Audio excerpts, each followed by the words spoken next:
Sinong umaahon, tayo ba o sila?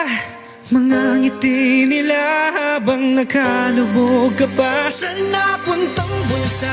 Pinaghirapan kong mga barya. Minumulto na ng mga pangako nyo.